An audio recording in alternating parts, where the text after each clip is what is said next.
quisiera pasar a la sección de preguntas, ¿no? Abrir el diálogo, pero voy a usar un poquito de mi condición de moderador para hacer la primera pregunta. A Luis de la Paz, que hablaste a la marea, que es como una especie de mito, ¿no? Que hay esas revistas, esos amistad, ¿no? Como serían en el mundo. ¿Existe algún ejemplar? No, no existe, solo existe en la memoria y en lo que participamos en ella. Fue un número, se hicieron 2 números nada más y habían 2 o 3 copias o sea, se hacía a máquina y con papel carbón 3 copias y esas eran los 3 ejemplares que había. No había más ninguno. Y, pero más que menciono lo de A la Marea como un paso, como un propósito desde la isla de hacer una revista que sirviera para dar a conocer nuestras obras y para apoyar un movimiento cultural que luego, en el año 1983, dio como resultado la revista Mariel, cuando se empezó a hacer acá en Miami. Se hicieron los primeros 3 números y los otros 5 se hicieron en Nueva York.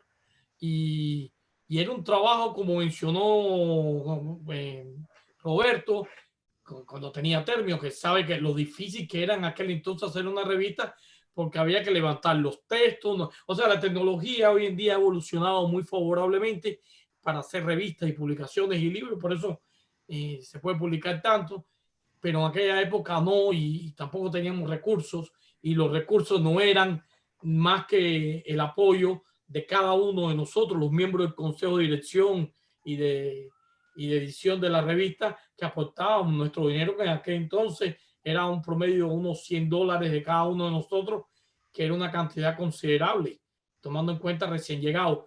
Y Reinaldo, hay que reconocerlo, siempre que hacía falta algún dinero extra, el que lo ponía era Reinaldo. Creo que es bien el legado de la revista Mariel, que todavía se sigue hablando de la revista Mariel como un aporte considerable a la cultura cubana del exilio. Su gran mérito, como lo tuvo Término y Belly Cuban y otras publicaciones que se hicieron en aquella época, era que tenía como propósito no dedicarse a la promoción de la obra literaria de los que habíamos llegado por el Mariel, sino servir de puente, de enlace entre los cubanos que llegamos más los que ya nos habían precedido en el camino del exilio, y crear un compendio, una revista que fuera abierta y bien plural. Y Luis, ¿sabes de algo parecido a la marea en aquellos años, los 70 en Cuba, o eso fue el único empeño? Sí. Reinaldo era un hombre muy extraño. En estos días Villegas mencionó en algún momento que él conoció a Reinaldo en casa de ciertas personas.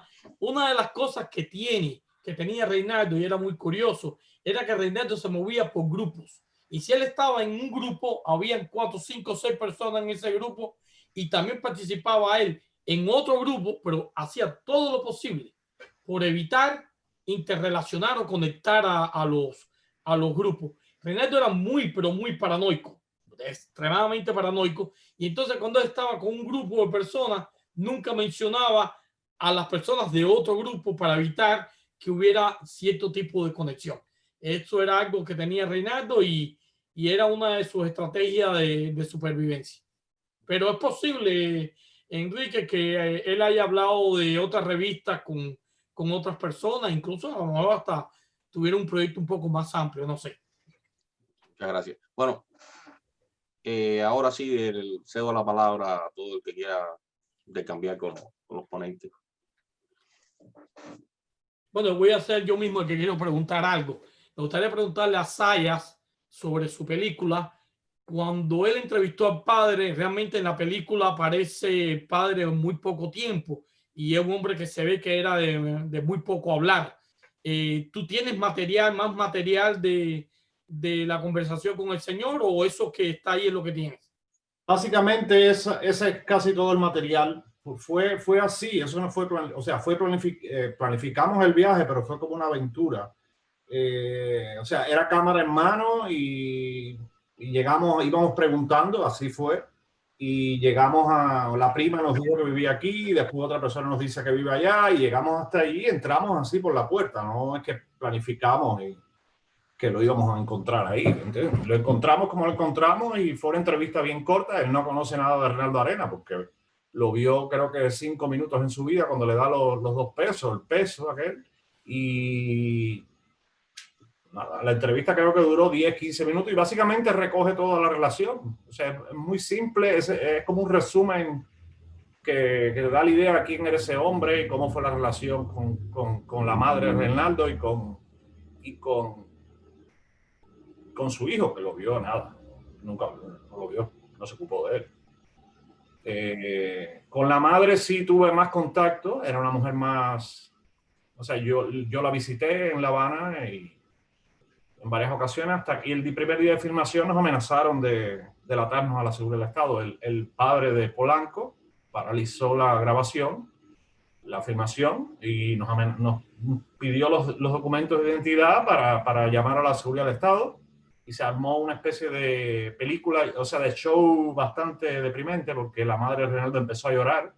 Este hombre dio como una especie de acto de repudio en la casa. Aquí no se filma esto, este es un contrarrevolucionario, eso enfrente de la madre. Y nos tuvimos que ir de allí. Después Polanco me prohibió entrar a la casa. Era una casa que tenía vigilancia porque era una casa de un edificio que está en la calle 23, donde las personas que viven allí son de la seguridad del Estado, trabajan para el Comité Central. O sea, tiene hasta seguridad abajo y hay intercom, que en Cuba eso es un rara avis, ¿no?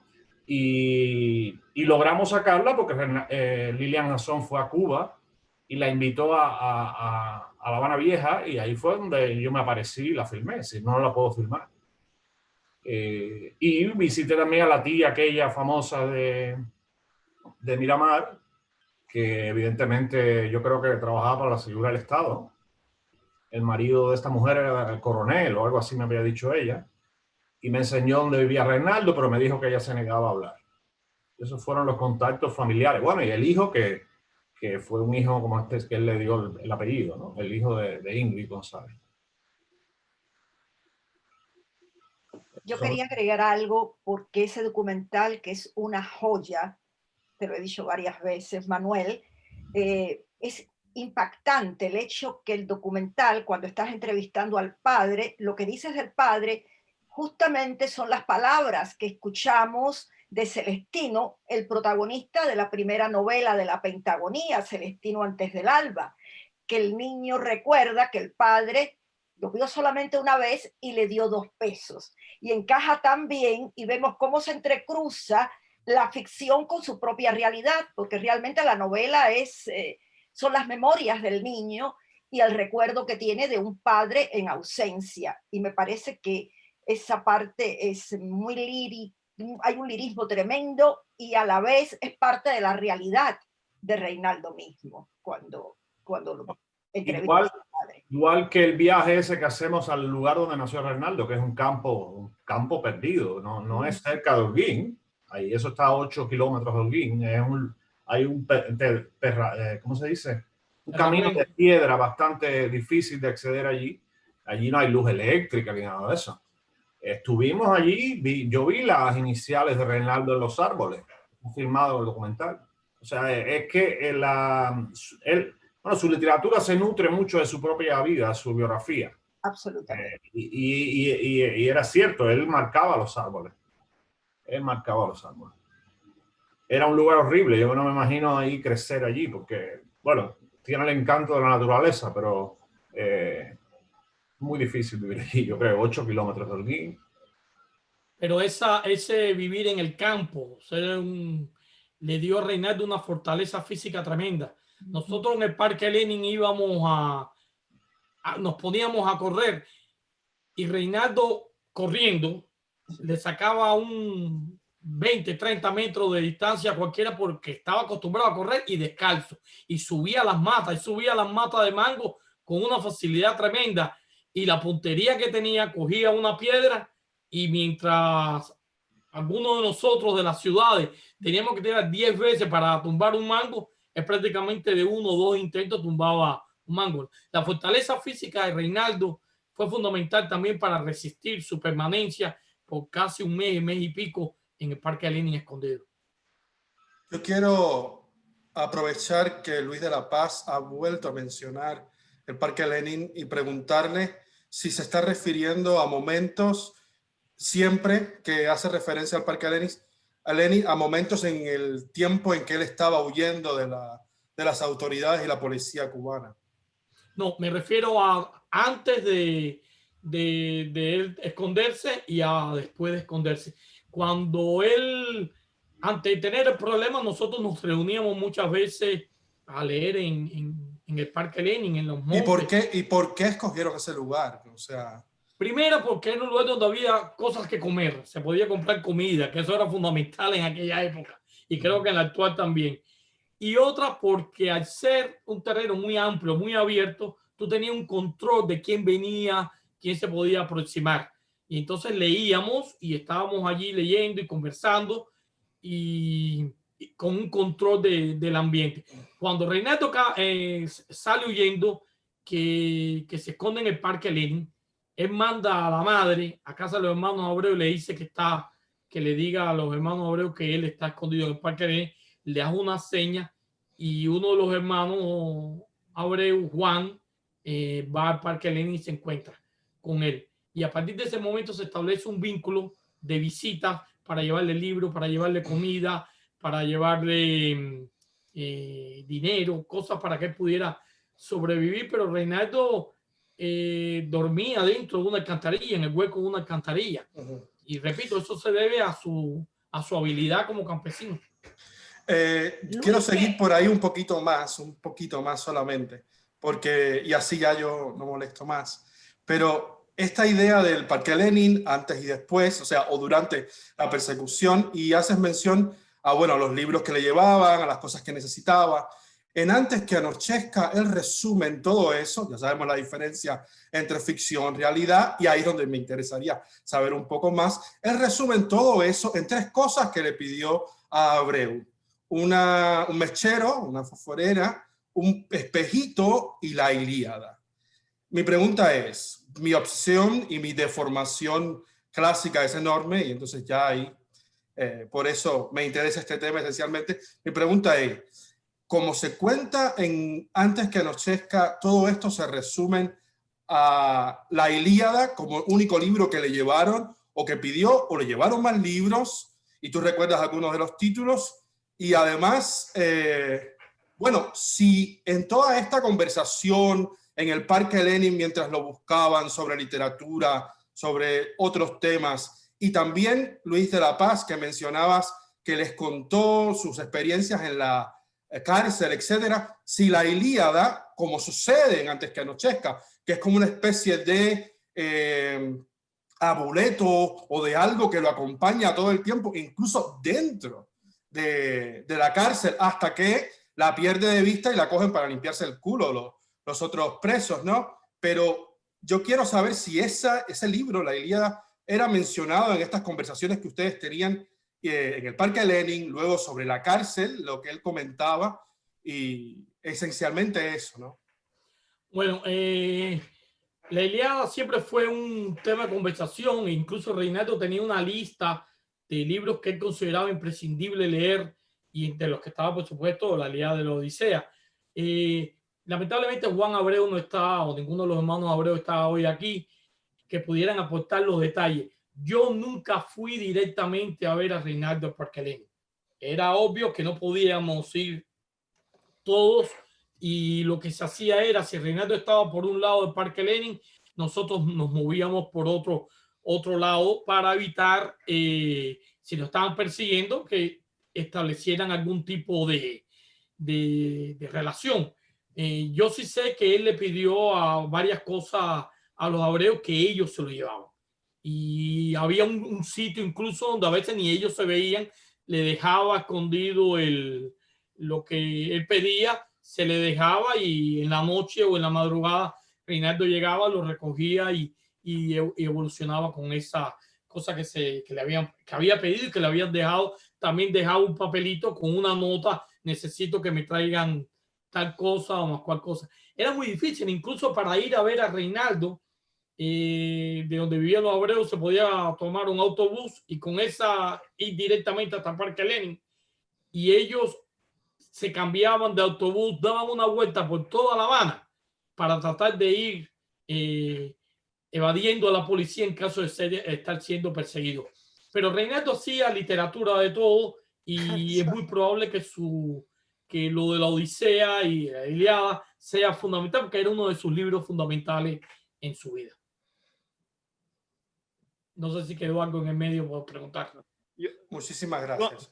Andy, yo no sé si tú sabes, pero Roberto Valero me contó, no sé si lo has leído, ¿no? De que él y la esposa grababan a Reinaldo y después pasaban a máquina a los capítulos de Antes que anochezca, ¿no? Entonces Reinaldo corregía y yo no sé si esas grabaciones están en algún lugar o alguien las tiene, ¿no? Eso sería interesante encontrar, ¿no? Sin duda, sí. Sí, las grabaciones creo que están en la Universidad de Princeton, que ellos tienen Bueno, entonces ahí están. Deben estar ahí con todos los otros manuscritos de Reinaldo, ¿no? Porque entonces ahí pueden tener una idea de lo que él hablaba y lo que decía, ¿no? María Valero, que también es una pena que no esté aquí con nosotros hoy, podía dar fe de esa afirmación suya. Mónica. Sí, por ahí venía mi pregunta. Gracias a todos porque realmente es lindo escuchar todos estos testimonios. Y mi pregunta iba a un poco a esas grabaciones. Hay unas 20 y tantas cajas en Princeton con la documentación, con manuscritos de Reinaldo Arenas, pero hay muchas otras cajas que aún no se pueden visitar y manuscritos que aún no se pueden investigar. Y mi pregunta era un poco hacia eso. Perla, esa grabación de la que habla de la última entrevista, todavía no hay acceso, que yo conozca. Hasta hace unos años no había acceso a esa grabación y a otros materiales en relación a Antes que anochezca. ¿Cuándo podrá estar eso disponible al público, lector, a los investigadores? Bueno, esa grabación de su última entrevista no está porque no está en Princeton. Yo la tengo.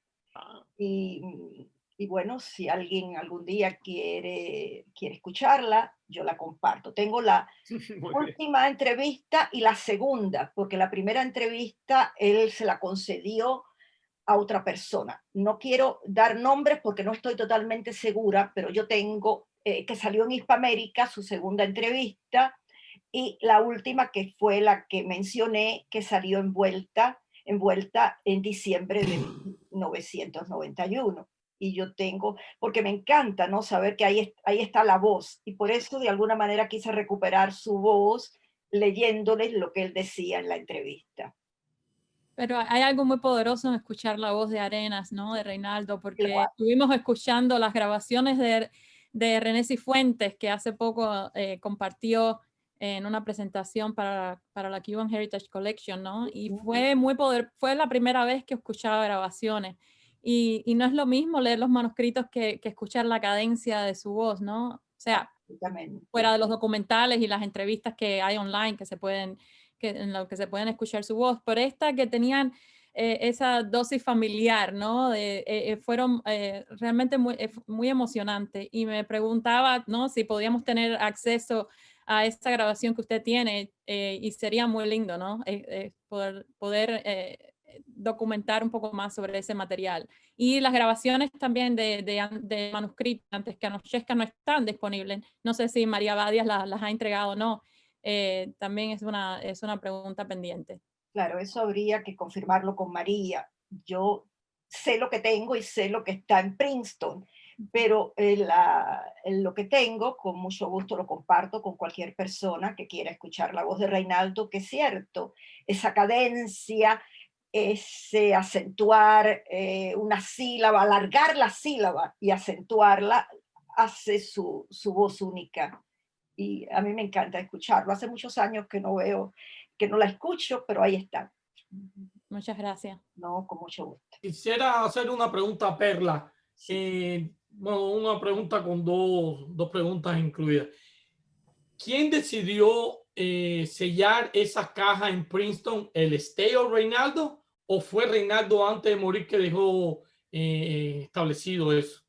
El estate de Reinaldo y todo lo concerniente a eso es un poco complicado. Yo fui albacea, como mencionó Enrique por 10 años y creo que podría escribir la novela más increíble. Fueron 10 años difíciles, muy difíciles. No creo. Y bueno, del 80 al 90, sí, al 90-91. Me desligué completamente de ese trabajo y hoy en día cualquier persona que necesite algo relacionado con la obra de Reinaldo tiene que hablar con Lázaro Carriles y es muy difícil, lo digo porque es así y no me importa que llegue a sus oídos porque es penoso que no se pueda ni tan siquiera en estos momentos, ahora para un acto in memoriam que el Centro Cultural Cubano quería honrarlo también, presentando algo de Persecución, la obra de teatro que tú mencionaste, no dio el permiso. Entonces él obstruye por alguna razón, no sé cuál será, o una razón para mí distorsionada completamente, personas a mí me escriben estudiosos porque la obra de Reinaldo sigue teniendo mucho interés. Yo he tenido estudiantes que han hecho tesis de maestría, estudiantes que siguen escribiendo sobre Reinaldo, especialistas en literatura comparada, inclusive en arte. Y no se puede hacer mucho porque no se obstruye cualquier tipo de ayuda que uno quiere o publicar algo sobre Reinaldo. Recibí una carta de alguien hace menos de un mes que no pudo conseguir el permiso para incluir en una antología que estaba preparando un cuento de Reinaldo porque los derechos los tiene Lázaro. Y yo no tengo ya nada que ver, hace ya más de 10 años, por suerte, suerte para mí, aunque lo siento muchísimo porque creo que difundir la obra de Reinaldo es casi una obligación. Es una obligación, es una obligación, Francisco, pero si no se puede, porque el que tiene los derechos no quiere, pues, ¿qué puedo decirles? Me entristece no saber que Lázaro entonces es el obstáculo, ¿no? Y quizás este grupo y un grupo más grande podríamos juntos escribir algo a Lázaro pidiéndole que cede un poco, ¿no? Porque obviamente lo importante es que siga promulgando la obra de Reinaldo y que se siga estudiando, ¿no? Hay muchas lagunas, ¿no? Que se tienen que rellenar y me encanta que Mónica esté interesada y me imagino que deben haber muchos estudiantes graduados que están interesados en este tema. Y ustedes bien saben que si esa puerta se cierra, es muy difícil abrirla de nuevo, ¿no? Y es importante, no sé si podamos todos juntos ¿no? pensar en algo que se pueda hacer, ¿no? Para ayudar en este caso, ¿no? Yo no me incluiría en el grupo. Okay. No, ya entiendo, Perla, quedó claro. No me incluiría porque si ve mi nombre, a lo mejor se niega más. Okay, ya yo he tratado y no he podido. Entonces, sin mi nombre, creo que la gestión sería más viable. Gracias. Pero yo creo es una pena. Está Margarita Camacho, sí, que ha sido una persona, un sostén para Reinaldo desde el principio. Siempre. Los Camachos siempre, sí. Camacho falleció hace ya más de 5 o 6 años, pero ella está entre los pajares en España y en París, y quizás a través de ella tiene los derechos para lo que se publica en Europa, principalmente en España. Todos los derechos de Nueva York pertenecen a Lázaro. A Lázaro, okay. Así que queda... Es una pena y muy triste que, que un escritor, cuando uno escribe, uno está vivo y viene alguien y le pide una colaboración o la autorización para publicar un relato, un poema, montar una obra de teatro, uno lo cede con gusto porque y sin recibir un centavo a cambio, lo hace con gusto porque es una manera de ver su obra. Entonces es muy triste, muy lamentable que después que uno muere, las personas que uno dejó encargadas para que se ocupen y que velen por tu obra y que se encarguen precisamente de mantener esa secuencia y ese ritmo, quieren enriquecerse con lo que tú nunca pudiste hacer ni un centavo. Eso es muy triste, es abusivo y preocupa porque Margarita Camacho es una persona mayor y el estate, ya Perla no está en el estate y algunas otras personas han muerto. ¿Qué pasará el día que muera Lázaro? Hay una comisión que prácticamente no hace absolutamente nada y ya muchos se han muerto. Valero. Lilian Jason, que también pertenecía a esa comisión, y Dolores Koch, una gran amiga de Reinaldo, exacto, gran amiga mía, gran amiga de Enrico Mario Santí, a quien llamamos cariñosamente, llamábamos Lolita. Esas tres personas desaparecieron. Quiere decir, ¿quiénes quedan en esa comisión que nombró Reinaldo y que aparece en el testamento? María Badías y yo. Ni María ni yo hacemos nada porque nada, aunque estemos en la comisión, que tiene cierto poder o tendría, pero habría que empezar un juicio, es muy complicado y yo dediqué 10 años de mi vida, entre otras cosas, a tratar de que cuando alguien, como dijo Luis, quería publicar, incluir un cuento de Reinaldo en una antología, yo inmediatamente le daba el permiso, no estaba esperando que esa persona que a lo mejor no tenía los suficientes medios como para pagar $500,000 por una firma, yo no esperaba eso, ni me interesaba. Pero las cosas cambian y por eso digo que habría que ver si otra comisión, no la que ya existe y no funciona, es completamente disfuncional, como a veces algunas familias, podría hacer algo. No. Lilian Jason estuvo a visitar a Lázaro en su último viaje cuando estaba entrevistando a ciertas personas, yo incluida, para su libro Un Cuban Libre, un cubano libre. Ella es una serie de entrevistas de personas que estaban de una manera u otra allegadas a Reinaldo. Y fue a visitarlo allá, él vive en Upstate New York, creo, tampoco sé su dirección exacta. Y por supuesto que yo no fui. Y Lolita, que estaba viva todavía, la acompañó porque ella no quería ir sola. Lázaro no fue entrevistado, pero ella lo fue a visitar. Lolita sí. Es muy, muy lamentable, pero las cosas cambian y quizás un día cambie de opinión. Él trabajó con Schnabel, como alguien mencionó, y Schnabel inclusive hasta organizó, no sé si alguien la vio, una exposición, porque Lázaro es un gran fotógrafo, sí, lo es. Mucho talento.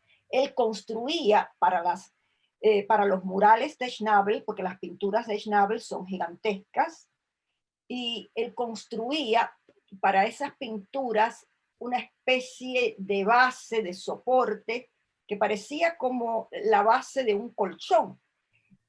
Y Schnabel pues le retribuía muy bien por todos esos trabajos. Y de repente aparecieron, lo que estoy diciendo pueden ustedes buscarlo en los periódicos, yo no me acuerdo ahora exactamente porque hace años, salieron 2 artículos o 2 notas de Lázaro quejándose, eso fue como en el 91 o en el 92, quejándose de Schnabel en cuanto a cómo se había portado con él.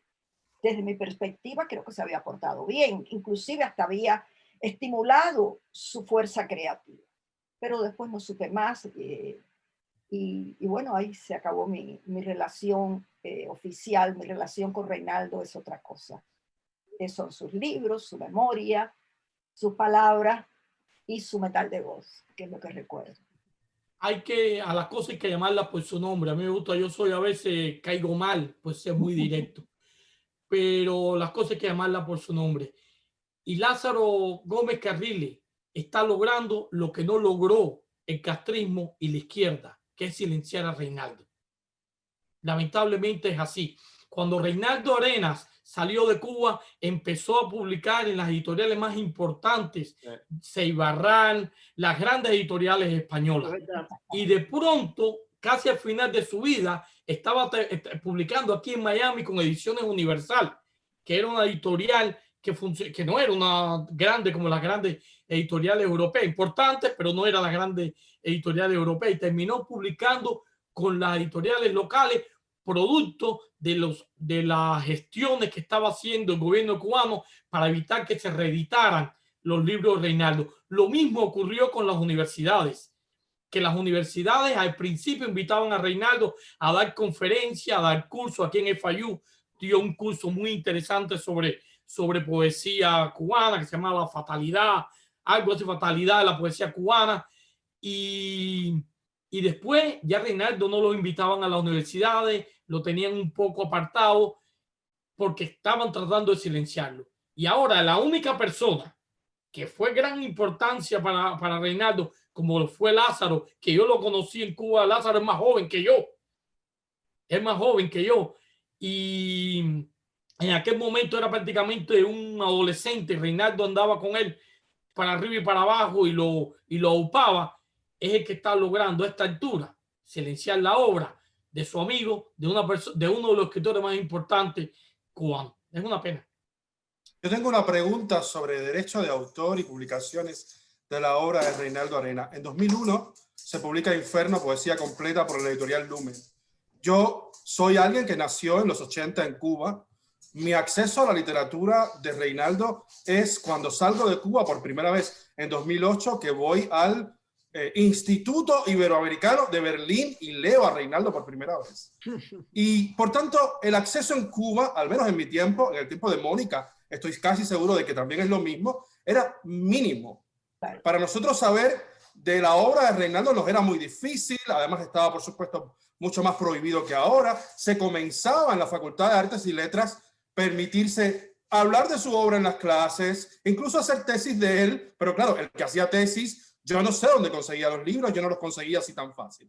Ahora, de 2001 hay que esperar, yo como lector, tuve que esperar hasta 2018 que editores argentinos publica la obra y la poesía completa de nuevo, y luego de haber escaneado la edición de Lumen y tenerla como PDF e imprimirla, etcétera, por fin logro tener mi ejemplar de la poesía de Reinaldo, que me parece uno de los poetas cubanos más importantes de todos los tiempos. Ahora, mi pregunta es, todo esto y toda esta demora y toda esta irregularidad, que además, por lo que veo, no solamente altera, limita y afecta la lectura dentro de Cuba, sino que la está afectando ahora también fuera, todo esto tiene que ver con lo que se está hablando aquí, con los derechos de autor y con la persona que los tiene. ¿La pregunta es para mí o para todos en general? Pero Perla, yo creo que si tú tienes información, por favor. Lo que yo puedo decir que la obra de Reinaldo ha sido traducida, como casi todos aquí saben, a más de 20 lenguas, que en España se reeditó La Pentagonía varias veces, me consta, lo aseguro. Es decir, Margarita y Jorge se movían muy bien, y cuando yo recibía, porque como era albacea, tenía que firmar esos papeles, inmediatamente se hacía el trámite y se publicaba o se republicaba. La Pentagonía, por ejemplo, El Mundo Alucinante, todo eso se publicó. Yo me he desconectado realmente si hay publicaciones más recientes. También estoy segura que ustedes saben que la obra de Reinaldo tiene un destino. Casi todo apareció primero en francés que en español. Es verdad. Con excepción de Celestino antes del alba, yo me acuerdo que en mi primer libro yo incluí hasta lo que estaba publicado en ese momento, las 3 primeras novelas de La Pentagonía, y El Mundo Alucinante en capítulo aparte, porque no era parte. Pero El Palacio de las Blanquísimas Mofetas la tuve que leer, como alguien dijo, en francés, porque salió primero en francés. Y ya mi libro estaba en prensa cuando tuve acceso al original en español. Que Reinaldo había quedado muy disgustado con la traducción en francés, porque me decía, claro, para el traductor conocer las distintas... los distintos árboles de Cuba, y él decía, pero qué horror ver cómo me han traducido toda la flora cubana, ¿no? pero con excepción de eso, la traducción me pareció Le Palais de Blanche Moufette. No sé si alguien la ha leído, a mí me encantó en francés, en español, y creo que si la leyera en otro idioma que supiera, pues porque creo que Adolfina, que siempre fue uno de los personajes preferidos de Reinaldo, y de verdad que es un personaje muy complejo, Adolfina, esa tía, que creo que encarna a su tía o a sus tías que conocí más tarde, ¿no? Es un personaje maravilloso. Claro, pero yo me interesaba más por el asunto de la poesía, ¿no? ¿Por qué la poesía se publica en 2001 y luego hay 17 años después es que se vuelve a publicar? Y yo no digo no solamente que se vuelva a publicar, sino que no estaba accesible. Yo periódicamente, esencialmente una vez que dejo Cuba en 2009, estaba siempre intentando comprar un ejemplar de la edición Lumen. No lo encontraba. Siempre decía descatalogado todo el tiempo. Hasta que gracias a Dios a la Argentina y sus editores sale en 2018 y yo soy una persona muy feliz porque tengo el ejemplar. Quiero decir, yo como lector durante todos estos años he visto cómo Reinaldo, narrador, es muy aupado, muy reconocido, muy republicado y reeditado, y el grandísimo poeta que es Reinaldo Arenas se ha dejado a un lado, y quería saber por qué había sido esto y si se relacionaba con todo el problema de derechos que se estaba mencionando previamente. Yo no estoy segura y por eso no puedo decir sí, es por eso, pero creo que las editoriales siempre se han interesado más por la narrativa, por esa pentagonía. El otro día leyendo algo de Enrique Labrador Ruiz, un pionero de la literatura cubana, él habla de una triagonía, sus novelas gaseiformes, él habla de ellas como una triagonía. Y dije, mira, qué bien, él que era tan amigo, Reinaldo y Labrador Ruiz fueron muy amigos. Y acá Reinaldo de alguna manera le hace honor a Labrador Ruiz porque Labrador tiene 3 y habla de triagonía. Sí. Y Reinaldo escribe una pentagonía, las 5 novelas de la historia cubana que llegan con la última hasta 2010. O sea, pentagonía. Se ve esa intertextualidad entre 2 escritores de distintas épocas, pero de una gran talla, los 2, ¿verdad? Entonces yo creo que también hay una cuestión de editorial y de no moverla. Tiene que haber alguien, tiene que haber un agente. Él tuvo en Estados Unidos un gran agente, Tom Colchi. Tom Colchi. Lo ayudó mucho. ¿Cómo? Que lo ayudó mucho, ¿no? Muchísimo. Sí. Y Colchi anda por ahí. Hace poco él mismo remitió a alguien que quería algo y él le dijo, lo siento, yo no puedo ayudarlo, trate de comunicarse con Lázaro. Eso es algo que sucedió hace menos de 4 meses. La persona tomó los datos de Colchi y cuando llegó a Lázaro no consiguió nada. En otras palabras, el agente, que ya no es agente de Reinaldo, remite a Lázaro porque es su obligación dar algo. No su obligación, pero le pareció que era lo que tenía que hacer. Lo hizo, pero no se consiguió nada. Y a mí él no me remite nada porque yo hace ya más de 10 años que no, mucho más que la poesía, Joandri, de Reinaldo, quien la publicó primero fue Editorial Betania en Madrid, la editorial de un cubano, de Felipe Lázaro. O sea que no es una editorial que tiene una gran difusión, pero ahí se publicaron, menos el Central, que lo publicó Saibarral, los otros 2 libros de poesía de Reinaldo lo publicó, la primera edición es de la editorial Betania. Sí, yo recuerdo la edición de Leprosorio por Felipe Lázaro, efectivamente. Pero claro, yo siempre soy de obras completas porque quiero tenerlo todo, o al menos todo lo que se pueda, ¿no? Pero tiene sentido, ¿no? Porque es mucha poesía, ¿no? Y hay que haber una edición poética, ¿no? De la obra. Obra completa, ¿no? Completa, exacto. Claro. Completa. Igual con los cuentos también, ¿no? Pero la hay, ¿no? Es un problema que no vende, ¿no? Y que no sé. Lo que ha pasado con todo eso, que la poesía es muy difícil, y más en un narrador porque Reinaldo se conoce como narrador, es como se difunde, como todo. Y él, yo me acuerdo cuando hablábamos, estaba muy preocupado de la difusión de su obra, no de la publicación, sino de la difusión, porque cuando aquello era cuando enviaban de Cuba a las universidades aquí a mucha gente a tratar de intervenir, y cuando, si él iba a dar una conferencia o alguien iba a dar una conferencia, torpedearla, y de las cosas que hablábamos era cómo organizar una ofensiva, una contraofensiva contra toda esa gente que venía en aquel momento. Pero está ese problema, o sea, lo que más se difundió de él siempre fue sobre narrativa. Entonces, no es que sea secundaria, pero siempre se dejó a un lado la poesía, no se miró de la misma manera, no se atendió tampoco de la misma manera. Y como la poesía es muy difícil sacarle algo, pues tienen que ser editoriales como Betania, o gente ya que decían, bueno, no importa si vamos a hacer un centavo o no, vamos a sacarla, lo que sea. Pero es muy difícil. Sobre todo un escritor que no tienes el apoyo ese de que todo el mundo dice, pero Arenas es poeta. Entonces te van a decir, Arenas es narrador, básicamente lo que la gente va a ver primero. Entonces mucha gente dice, pero ¿y es poeta? Desgraciadamente eso es una combinación de factores ahí, yo creo que... Sería bueno saber por qué Alfaguara no se interesó en publicar sus cuentos completos como ha hecho con tantos otros narradores, ¿no? ¿Verdad? Con el mismo Vigilio Piñera, etcétera. No, bueno, Cortázar. Ha hecho tiene una colección importante, yo creo que la más importante de cuentos completos latinoamericanos, y no incluye la Arenas, que escribió bastante cuentos.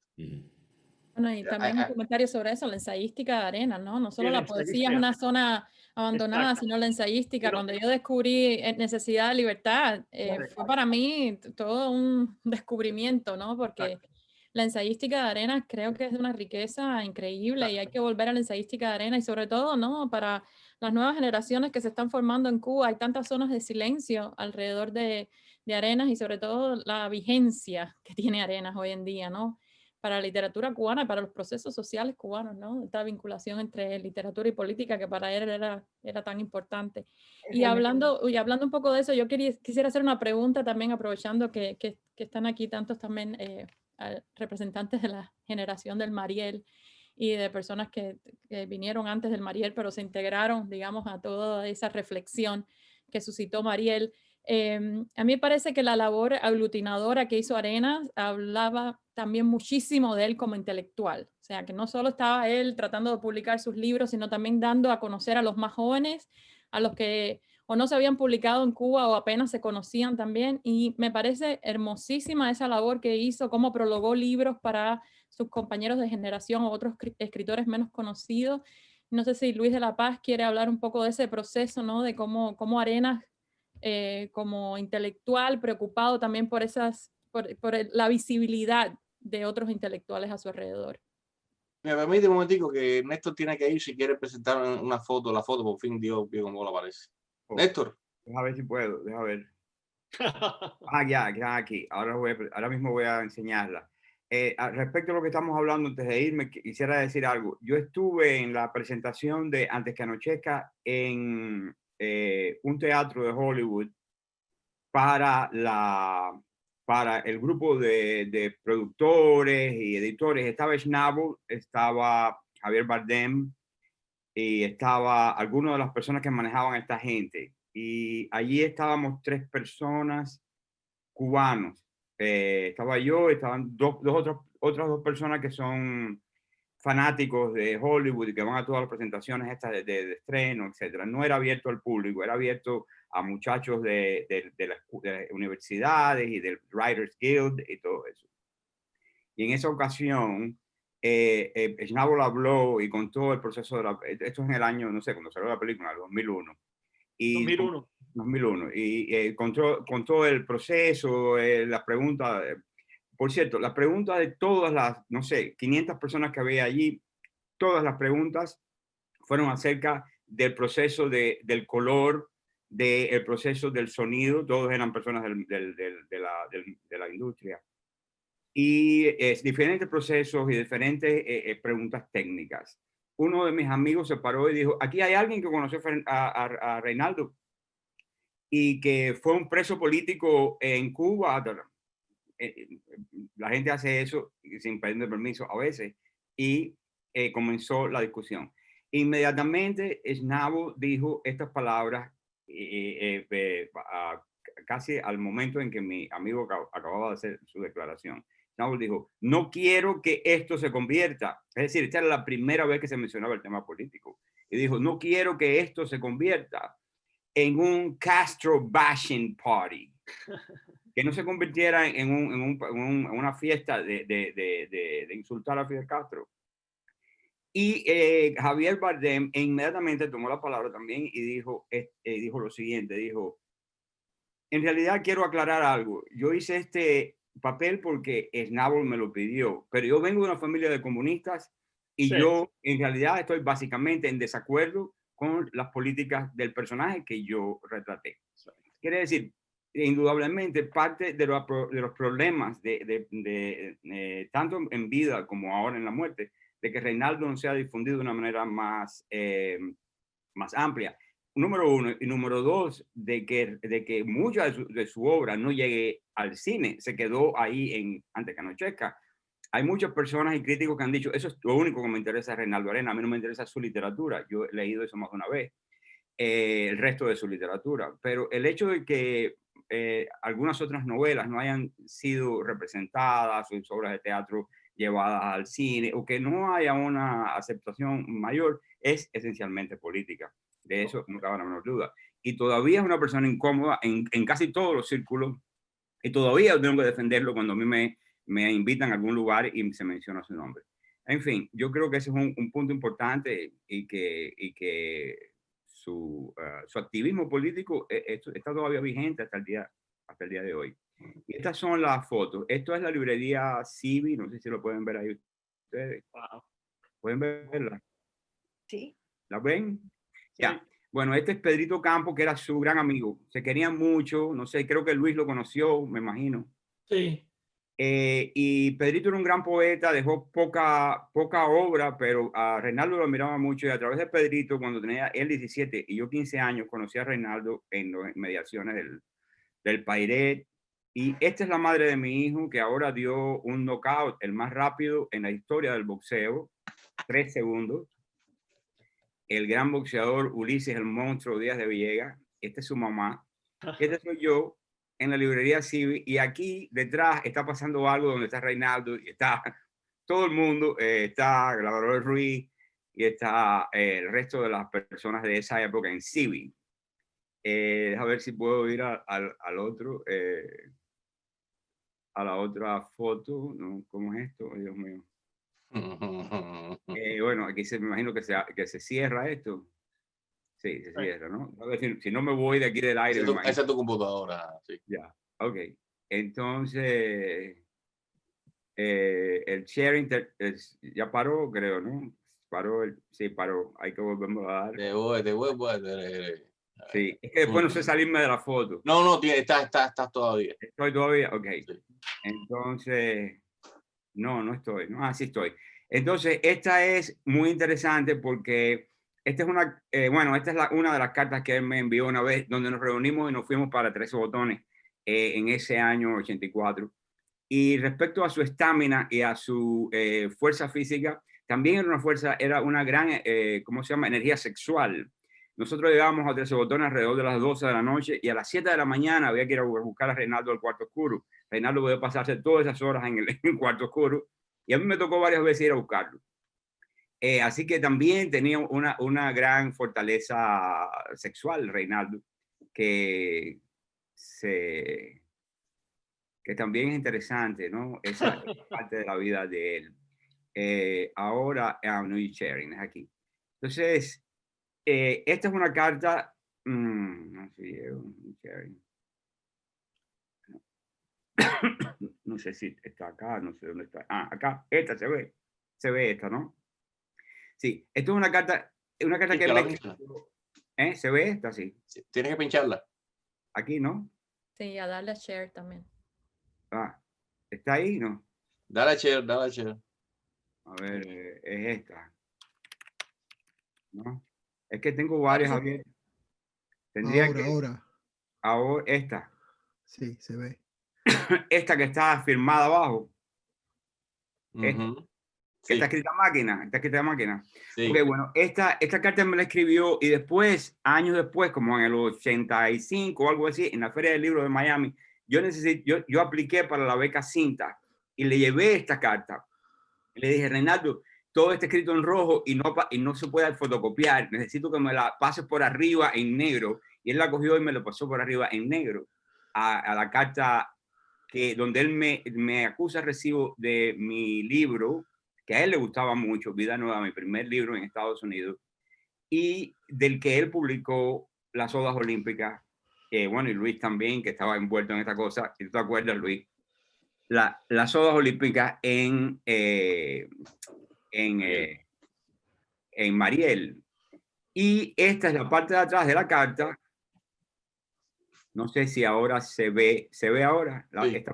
Sí. Y esta es la parte de la carta que me imagino que sea el principio de un capítulo de una novela que creo que debe ser es de la Loma del Ángel, ¿no? La Loma del Ángel, sí. Sí. Y entonces está escrita detrás de un papel que había escrito, había usado, y está también con white out y todo eso. Él era muy chapucero, yo creo, para escribir, para todo era un desastre, una barbaridad. Y todas las cosas que yo tengo de él, que recibí de él o lo que sea, eran así. Y por supuesto, esto, en vez de hacerlo correctamente, pues lo que hizo fue pasarlo por arriba como quiera. Pero es interesante porque tiene ese interés añadido que le pasó 2 veces por arriba a esto. Y esta que es la que escribió detrás de una novela. Esa es de la novela de la Cecilia Valdés de él, de la Loma del Ángel. De Cecilia Valdés, yo en creo, uno de los capítulos, sí. en uno de los capítulos, y me escribió la carta detrás de esto. Nada, yo creo que, a ver si stop sharing, a ver si había otro más. No, ya.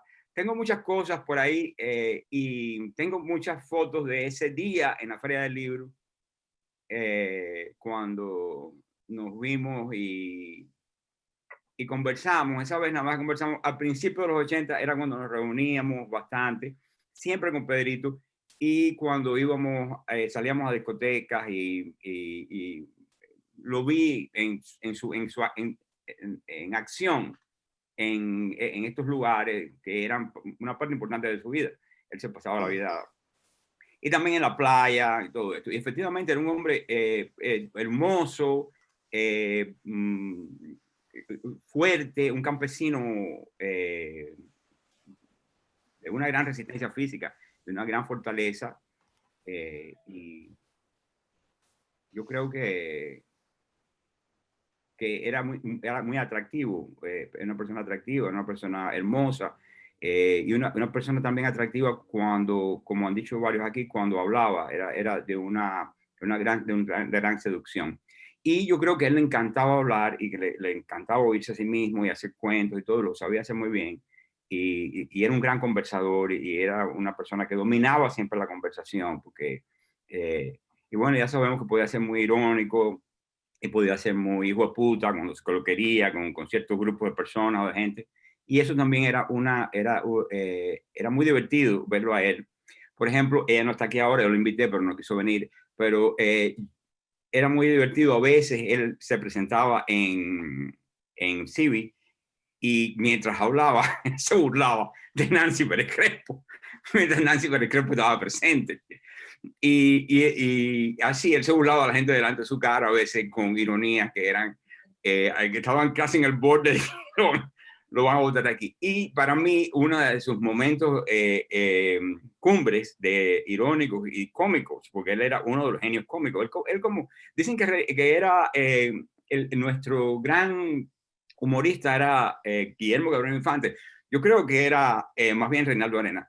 Y él podía tener esta cosa de Swift, ¿no? Como de Jonathan Swift, podía ser así de gracioso. Y muchos de sus limericks, ¿cómo se llama eso? Los pequeños poemitas son de esa categoría, de ese tipo de cosas irlandesa, o no tanto cubana, como más bien de la literatura inglesa, ¿no? Y que él, bueno, por supuesto, conocía perfectamente bien, porque él era un gran lector.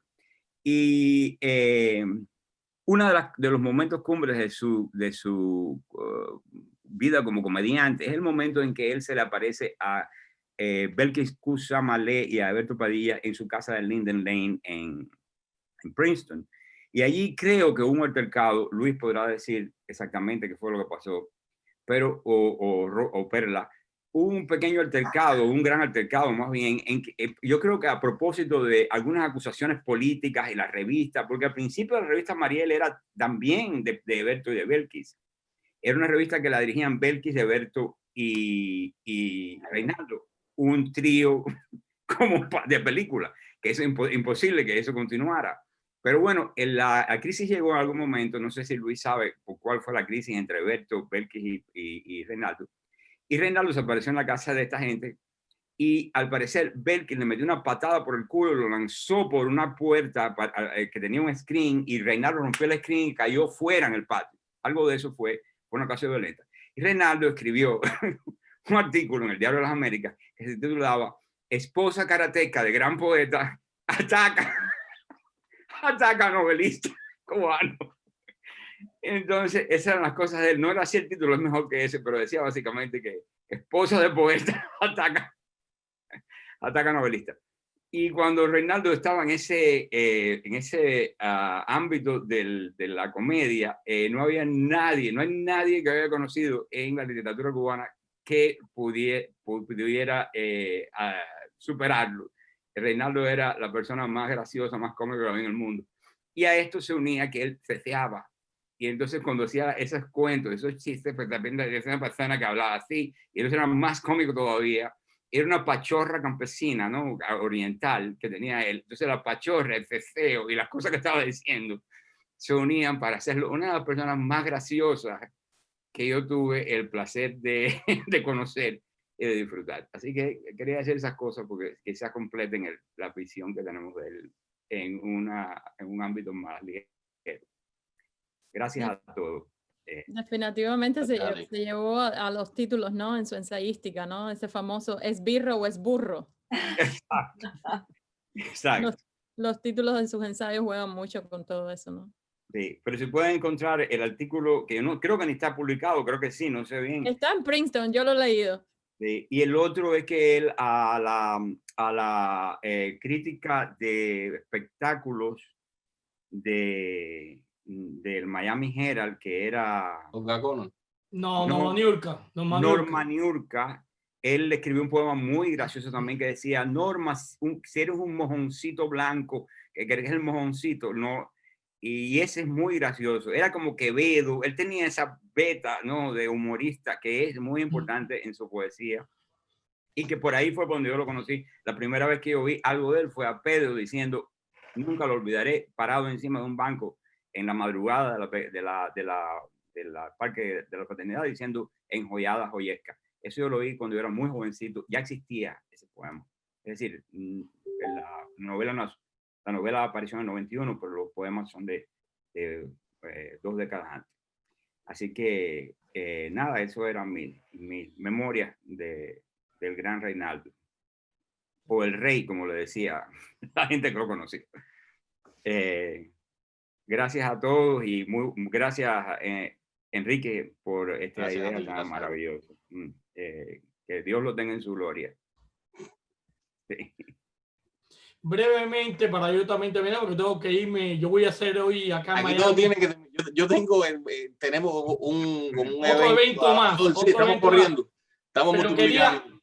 Quería responderle brevemente a lo que había preguntado Mónica, y el interés de Reinaldo en apoyar a los escritores era tal de que este libro, este Viento de Cuaresma de Roberto Valero, este libro tiene un prólogo muy breve de Reinaldo Arenas, pero lo interesante de este breve es la fecha. No sé si se podrá ver ahí. Sí. Míralo ahí. Sí, sí. 2 de diciembre. De morir. 2 de diciembre de 1990. 5 días antes de morir, él fue capaz de escribir un prólogo para un libro de un amigo. Un hombre que ya estaba, como fue describiendo Perla, al final de su vida. Yo creo que nuestro Reinaldo Arenas es, insisto y lo vuelvo a hacer, nuestra figura literaria más importante y diría, me aventuraría a decir que es el genio literario cubano del siglo XX. Y lo digo aquí con seguridad que es así. Así que También le doy las gracias a Enrique y a todos ustedes, por los que no conocía, por conocerlo ahora y por este evento, este homenaje a Reinaldo que tanto se lo merece. Gracias. ¿Alguien quiere comentar algo? Yo, sí. No te escucho. Está en mute. ¿Me oyes ahora? Sí. A todo el grupo, quisiera preguntarle, hay muy poco que yo sepa que se ha filmado de Reinaldo. Y una de las cosas que recuerdo es en el documental Conducta Impropia, que le hacen una entrevista a Reinaldo. Y Mariano Ross, creo que se recordará, creo que fue Jorge Ulla, ¿no?, el que hizo esa entrevista. Y fuera de eso no hay mucho. A mí me impresionó mucho la actuación de Bardem, porque sin haberlo, yo no sé cómo él captó la personalidad de Reinaldo, pero era como ver a Reinaldo cuando uno ve esa película.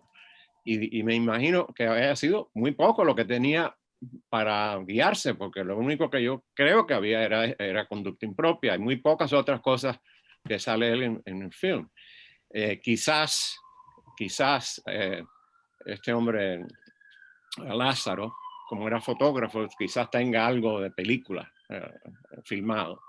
No, él apareció, perdón, en una película que se llama Havana, en un documental que hizo Jana Bokova. Ah, esa también, sí. Sí, lo pusimos un fragmento a principio de esta presentación. Sí, de eso sí, de esa película. Pero el de Conducta Impropia fue muy cómico a las cosas que él dijo. Y por otro lado, quería agregar que Lázaro y Schnabel no terminaron bien. Él le hizo una traquimaña a Schnabel y lo votó. Pero hay un artículo que habla sobre eso que salió en el New York Observer. Y eso sería por el 92, 93, porque la película sale en el 91 y él creo que duró dos años con Schnabel. Después inventó hacer un arte que era como un tambor y se podía tocar y le robó la lista a Schnabel, se la mandó a la lista que tenía Schnabel y se le mandó con cartas a todo el mundo como si fuera Schnabel el que la firmaba, y cuando Schnabel se enteró, lo votó.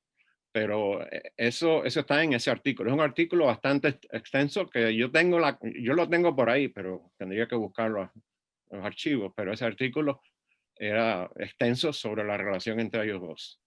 Iván.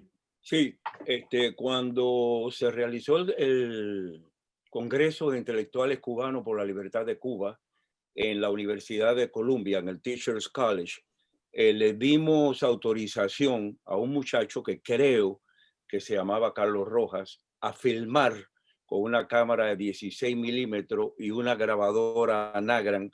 Y estoy segurísimo que la parte de Reinaldo, él la filmó, la documentó y cometió el error de darle el cassette de 100 pies a el ilustre Lázaro. Lázaro me prometió a mí personalmente que él conocía no sé a quién, que lo iba a revelar, y hasta el día de hoy más nunca. Yo se lo pedí en varias ocasiones. Estamos hablando de los 90. En los años 80, ¿no? 80. Sí. Y ese material debe de existir, me imagino, a menos que lo haya votado, porque algo que no se ha mencionado aquí es que este muchacho era bastante loco. Era una persona bipolar, a veces ataque de esquizofrenia, o sea, y muchas cosas más, ¿no? Pero lo que tú decías, Paul, eso se filmó, porque se filmaron varias cosas durante el Congreso. Me acuerdo que se estaba filmando la entrada de Ubermatos cuando entró y lo estaban filmando. O sea que eso está ahí perdido, sepultado o guardado. Bueno, yo le pedí a Julio Hernández Millares si podía averiguar dónde se hubiera conseguido ese film, porque ese fue histórico. Ahí estaba Elena Mederos, estaba el hermano de Virgilio, Humberto Piñera Ayera. Ahí estaba Reinaldo, que yo creo que la ponencia de él fue una de las mejores, de las que más efectivas de las que hubo allí. Sí, pero había muchas. Y él me dijo, y Julio Hernández me dice, no, habla con Iván, que él debe saber dónde está. Pero ahora tú me dices el cuento y olvídate, habría que... Sí. No sé cómo Una, darle la vuelta. una verdadera lástima. Yo insistí, pero ya no había más nada que aparte de insistir, ¿no? Bueno, yo te digo una cosa. Déjame decirte algo para que tú veas como el mundo da vuelta. Y yo fui a los Catskill Mountain. Siempre voy mucho. En el verano vamos mucho, mi esposa y yo, y antes llevábamos a los niños. Por la zona de Roscoe, Jefferson, más para acá, para el oeste. Y fui a montar caballo con un amigo, Mariano Vidal, que tiene una casa por allá, y fuimos a montar caballo. Y cuando estamos hablando con el que alquilaba los caballos, un americano, el cowboy de ahí del área, y nos oye a Mariano, Mariano lo conocía, hablando en español, y yo monto bastante bien el caballo. Entonces el tipo me pregunta, ¿y tú? Le digo, no, yo soy cubano. Y dice, oh, qué interesante. Yo conozco a un escultor y a un artista que vive por aquí cerca, a 10 minutos de acá, que era amigo de un gran escritor que hicieron películas. Bueno, era Lázaro, que vive ahí en esa zona de Roscoe, Jefferson. Y yo le mandé un mensaje. Le dije, bueno, dígale que Iván Acosta estuvo acá montando caballo, que le mando saludos y que me gustaría algún día saber de él, ¿no? Me imagino que le llegó el mensaje. Pero fíjate él es la clave para buscar más cosas de Reinaldo. Como es, los 6 grados de separación, ¿no? Muchísimas gracias a todos por su tiempo, por testimonio, por todo. Nada, espero que para ustedes haya sido tan importante como para mí este encuentro. Nos vemos y esta grabación estará disponible muy pronto. Enrique, y las personas que están aquí ahora en el área, que no sepan que nos vamos a ver ahorita a las 8 de la noche. Sí, yo creo que todo el mundo lo sabe, ¿no? A las 8 de la noche en el 328 West de la 44, entre la 8ª y la 9ª, vamos a estar haciéndole un homenaje frente al edificio donde vivió y murió Reinaldo Arenas. Gracias, Enrique, por organizar. No, gracias a ustedes, de verdad. Gracias, Enrique. Gracias a todos. Y un saludo muy afectuoso a todos, y me ha dado mucho gusto participar en este acto. Gracias, Perla, y la contactaré para esa grabación. Cuando quieras.